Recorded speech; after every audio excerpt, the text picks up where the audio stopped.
Online class কার্যক্রমে আজকে তোমাদের গত কাল আমি পড়িয়েছিলাম বাংলাদেশের অর্থনীতি। এই বাংলাদেশের অর্থনীতি অনেকেই তোমরা গতকাল ক্লাস করতে যারা পারো নাই, আজ সবাই তোমার ক্লাস করো। আজকে তোমরা যারা অংশগ্রহণ করেছো সকলকে আমার আন্তরিক ধন্যবাদ। বাংলাদেশের অর্থনীতি, একটি দেশের অর্থনীতি হচ্ছে একটি দেশের মূল শক্তি। আমরা সেই সম্পর্কে আজকে আলোচনা করব। বাংলাদেশে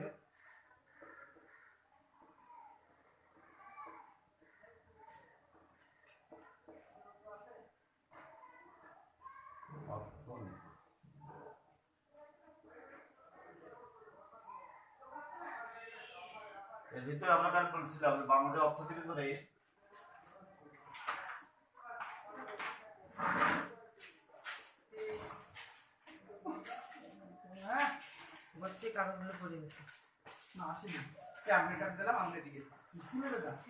মোট আভ্যন্তরীণ উৎপাদন আর দিছিলাম মোট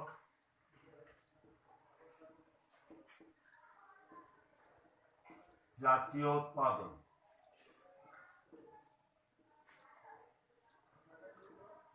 মোট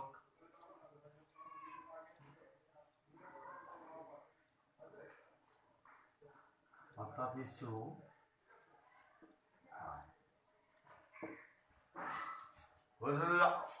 সংক্ষেপে একটু বলি। মোট আভ্যন্তরীণ উৎপাদন বলেছিলাম, কিন্তু এখানে বলা হচ্ছে কি যে দেশের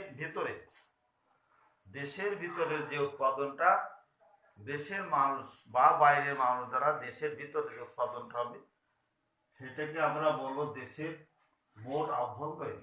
দেশের অভ্যন্তরে দেশের ভিতরে যে উৎপাদনটা হচ্ছে এই উৎপাদনের মোটটাই হচ্ছে বলা হয় জিডিপি। জি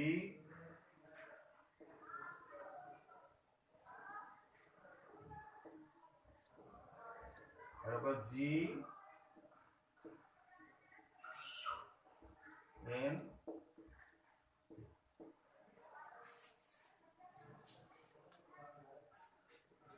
এটা অভ্যন্তরের ভিতরে। বাইরে যদি কোনো লোক যে চাকরি করে বা কোনো ব্যবসা করে, কোম্পানি খুলে বসে এবং তারা যে আয়টা আমাদের পাঠায়, ওইটা আমাদের মোট অভ্যন্তরীণ যে উৎপাদন আছে ওর সাথে যোগ হবে না। মোট জাতীয় উৎপাদনের ক্ষেত্রে এখানে দেশের অভ্যন্তরে হোক বাইরের থেকে হোক মোট সকল যে সমস্ত উৎপাদনগুলো যখন আয়গুলো যে উৎপাদনগুলো যে আমরা যোগ করে এটাকে বলা হয় মোট জাতীয় উৎপাদন। এই মোট জাতীয় উৎপাদনকে যদি আমরা মোট জনসংখ্যা দিয়ে ভাগ করি, মোট জাতীয় উৎপাদনকে যদি জনসংখ্যা দিয়ে ভাগ করা হয় তাহলে বেরোবে মাথা পিছু আয়। মাথা পিছু আয়টা আমাদের বিশেষ প্রয়োজন। মাথা পিছু আয় কত? যে দেশের মাথা পিছু আয় যত বেশি তাদের মোট জাতীয় উৎপাদন তত বেশি। মোট জাতীয় উৎপাদনকে যদি আমরা জনসংখ্যা দিয়ে ভাগ করি তাহলে মনে করো আমি ধরে নিলাম যে 1,80,00,000 টাকা ধরে নিলাম। জনসংখ্যা 20,000, ধরে নিলাম যে 50,000 20,000। মাথা পিছু আয় দাঁড়ায়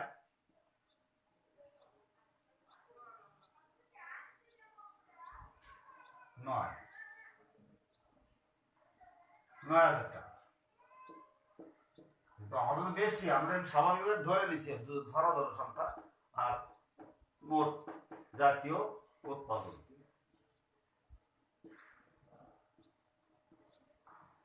জিএনপি যদি এরকম হতো তাহলে আমাদের এটা মাথা পিছু আয়।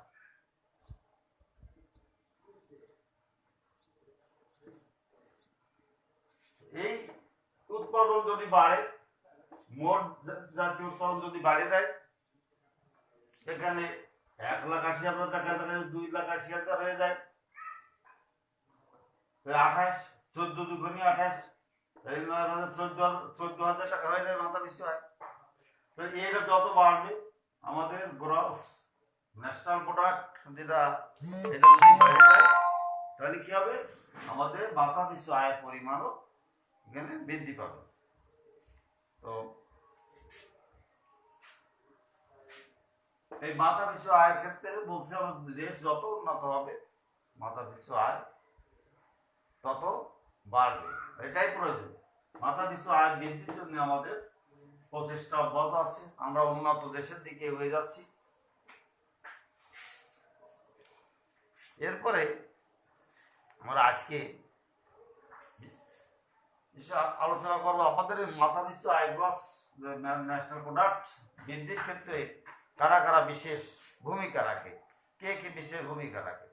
এখানে সবচেয়ে বেশি ভূমিকা রাখছে কৃষি, গুরুত্ব খাদ্যের পরে আমরা গুরুত্ব দেব। এই গ্রস ন্যাশনাল প্রোডাক্ট বৃদ্ধির জন্য আমরা তারপরে বেশি গুরুত্ব দেব। এই প্রোডাক্টটা যদি বাড়ে তাহলে আমাদের মাত্রা পিছু আয় বাড়বে। আরেকটা আছে, এইটাও যদি কমে যায়, মাত্র ওই লোক সংখ্যা এই জনসংখ্যা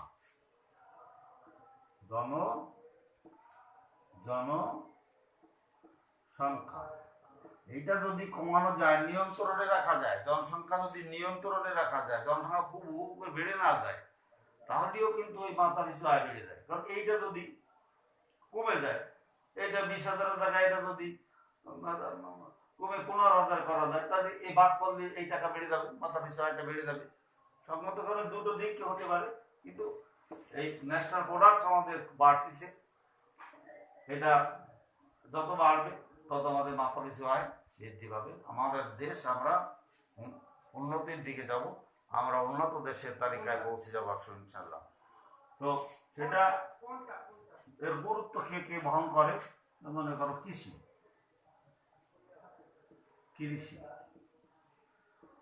কিন্তু একটি গুরুত্বপূর্ণ খাত। বাংলাদেশের মানুষ হচ্ছে বেশিরভাগ মানুষ কি কৃষিজীবী। আমাদের একসময় পাট ছিল হচ্ছে আমাদের সবচেয়ে অর্থকরী ফসল, প্রধান অর্থকরী ফসল বাংলাদেশের, সেটা হচ্ছে পাট।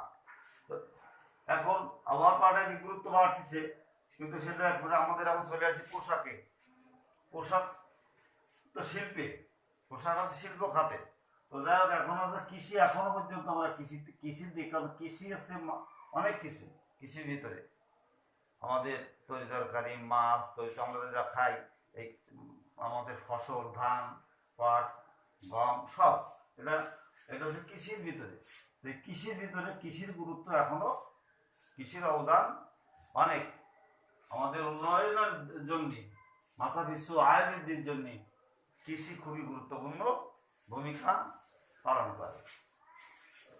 এরপর কি আছে, শিল্প। এখন কিন্তু শিল্প খাতের অবদানটা কম না, শিল্প খাতেও আমরা এখন অনেক এগিয়ে যাচ্ছি। বিশেষ করে পোশাক শিল্পে তো অবশ্যই বিদেশে পোশাক রপ্তানি করে আমরা অনেক বৈদেশিক মুদ্রা অর্জন করি।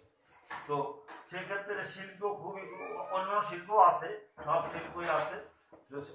তো শিল্প ক্ষেত্রে আমরা এখন অগ্রণী ভূমিকায় আছি। সেটা হচ্ছে পোশাক সবচেয়ে বড় খাত, কৃষি এবং শিল্প। এর সঙ্গে আছে যোগাযোগ খাত,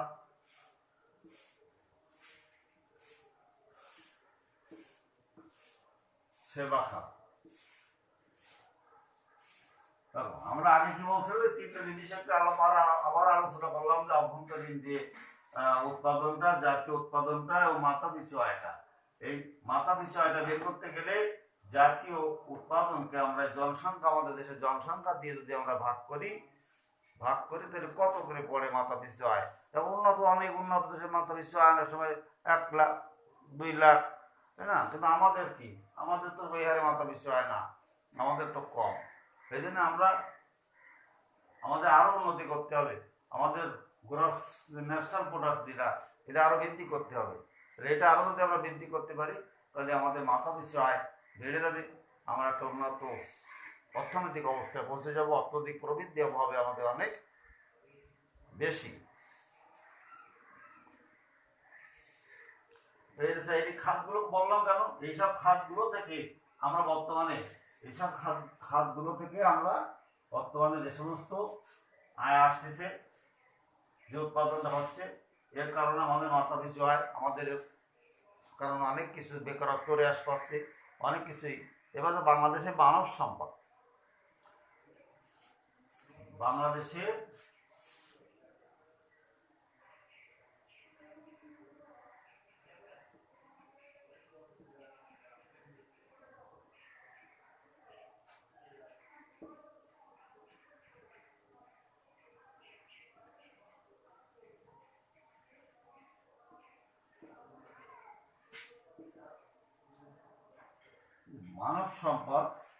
মানব সম্পদ এটি গুরুত্বপূর্ণ জিনিস। এগুলো হচ্ছে কৃষি শিল্প, এগুলো হচ্ছে এক এক খাতের এক একটা অবদান।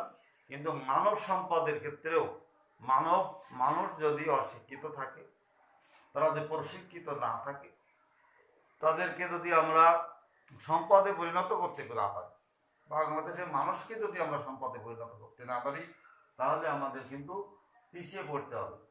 বাংলাদেশের মানব সম্পদ, এটা এই মানব সম্পদ কিন্তু এটি শুধু অদক্ষ মানব সম্পদ হইলে হবে না, দক্ষ মানব সম্পদ, দক্ষ মানুষ হতে হবে। দক্ষ মানুষই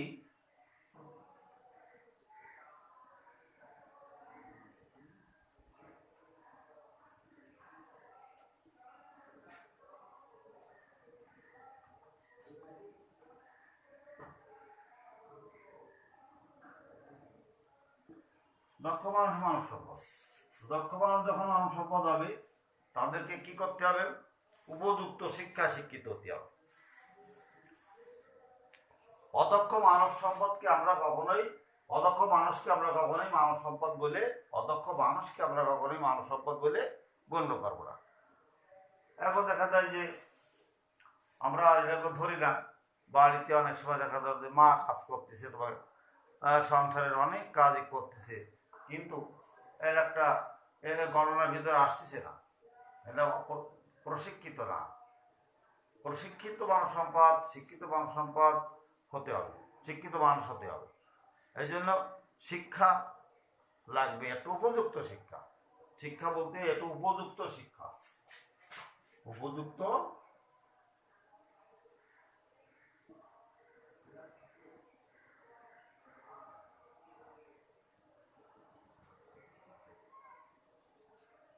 উপযুক্ত শিক্ষা।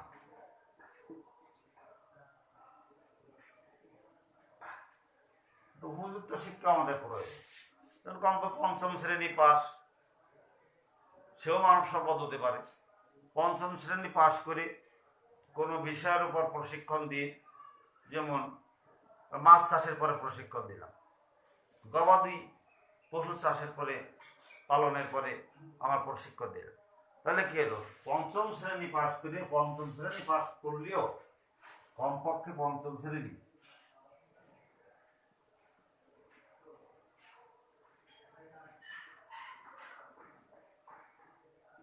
এটা যদি পাস থাকে, এই জন্য বলছে উপযুক্ত। যেখানে যে শিক্ষা প্রয়োজন, যে কাজের জন্য যে শিক্ষাটুকু প্রয়োজন, সেই শিক্ষাটুকু তার থাকতে হবে। এই যে আমি শিক্ষকতা করি, এখানে শিক্ষকতা করতে গেলেও আমাকে একটা উপযুক্ত শিক্ষা থাকতে হবে। এই উপযুক্ত শিক্ষার পরে এখানে 9 পাস করে শিক্ষকতা করা যাচ্ছে না, 10 পাস করে শিক্ষকতা করা যাচ্ছে না। তাহলে কি হয়েছে? সরকার বলছে না, উপযুক্ত শিক্ষা দরকার একজন শিক্ষক হতে গেলে। তারপরে আমাকে উপযুক্ত শিক্ষার পরে তারপরে আমার প্রশিক্ষণের ব্যবস্থা আছে, যে কি করে আমি পাঠদান করলে পাঠদানটা সফল হবে। এই জন্য সেখানে উপযুক্ত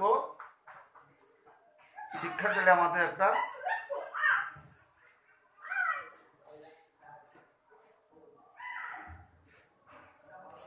দেশ চাহিদা অনুযায়ী আমাদেরকে শিক্ষায় শিক্ষিত হতে হবে। আর এই দক্ষ মানুষ হতে গেলে কিছু গুণাবলী, তার আরো কিছু গুণাবলী থাকা প্রয়োজন। সেটা হচ্ছে, মনে করো যে তার স্বাস্থ্য সুন্দর, উপযুক্ত শিক্ষার ফলে দেখা যাচ্ছে যে স্বাস্থ্য কিন্তু একটা ব্যাপার। ভগ্ন স্বাস্থ্য, ভাঙা স্বাস্থ্য, স্বাস্থ্য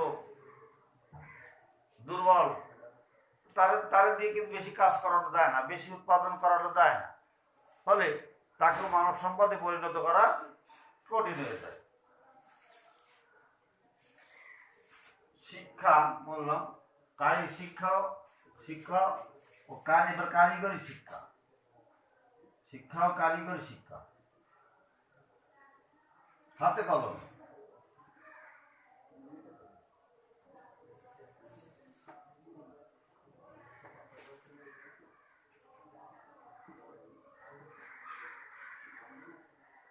শিক্ষা কারিগরি শিক্ষাটা, এই শিক্ষার সাথে যদি কারিগরি শিক্ষার সমন্বয় ঘটানো যায় তাহলে কিন্তু কারিগরি শিক্ষাতে কি হবে, কারিগরি শিক্ষা হইলে হাতে কলমে শিক্ষা লাভ করে অনেকেই তার মানব সম্পদে পরিণত হতে পারে। ইলেকট্রনিক্যাল কাজ, ইলেকট্রিক কাজ, ইলেকট্রনিক কাজ, যে কাজগুলো, এই যে আমাদের ঘরে বিভিন্ন জিনিস আছে, গ্যাসের চুলা আছে, রাইস কুকার আছে, এইগুলোর সম্পর্কে সাধারণ পাশ করেই, অষ্টম শ্রেণী পাশ করেই, পঞ্চম শ্রেণী পাশ করে যারা, এসএসসি পাশ করে যারা, এরা যদি এইগুলো একটু শিক্ষা লাভ করে তাহলে সেটা একটা মানব সম্পদ, সে যে আয়টা করবে মানব সম্পদে পরিণত হয়ে সেটা আয় করতেছে, এটা দেশে একটু উৎপাদনের ভিতর করতেছে।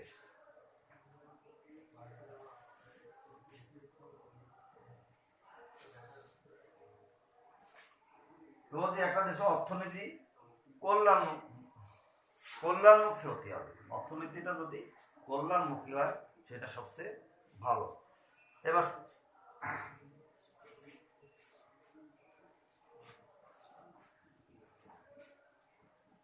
এই খাতে আমাদের কি করতে হবে এগুলো, তাহলে আমাদের বলতেছে যে আমাদের স্বাস্থ্য পদে পুষ্টি আছে, শিক্ষা আছে, শিক্ষার ক্ষেত্রে, স্বাস্থ্যর ক্ষেত্রে, কারিগরি শিক্ষার ক্ষেত্রে, এইগুলোর ক্ষেত্রে আমাদেরকে গুরুত্ব যদি আমরা দিই, যদি সরকার গুরুত্ব দেয় তাহলে দক্ষ মানব সম্পদে মানুষ পরিণত হবে। দক্ষ মানব সম্পদে পরিণত হলেই মোট জাতীয় উৎপাদন, গ্রস ন্যাশনাল প্রোডাক্ট বেড়ে যাবে, মাথা পিছু আয় বৃদ্ধি হয়ে যাবে, দেশের অর্থনৈতিক প্রবৃদ্ধি হবে। আমরা পড়ছি আজকে বাংলাদেশের অর্থনীতি, আমাদের দেশের অর্থনীতিটা প্রবৃদ্ধি প্রয়োজন। অর্থনীতি প্রবৃদ্ধি ঘটাতে গেলে তাহলে আমাকে কি করতে হবে, বিশেষ করে এই বড় বড় খাতগুলো, অনেক খাত আছে, বাজারে অনেক অন্যান্য খাতও আছে, খালি এইগুলো না, অন্যান্য ছোট ছোট অনেক খাত আছে যা আমাদের জাতীয় উৎপাদনের প্রয়োজন। সেসব খাতগুলো যদি আমরা এইসব খাতগুলোর দিকে নজর দিই এবং এগুলো উন্নয়ন ঘটানোর চেষ্টা করি তাহলে আমাদের মোট জাতীয় উৎপাদন বেড়ে যাবে। মোট জাতীয় উৎপাদন যখন বেড়ে যাবে মাথা পিছু আয় বেড়ে যাবে, মাথা পিছু আয় বেড়ে গেলে দেশ উন্নত দেশে পরিণত হবে, আমরা একটা উন্নত দেশের তালিকায় পৌঁছাতে পারবো। সকলকে ধন্যবাদ।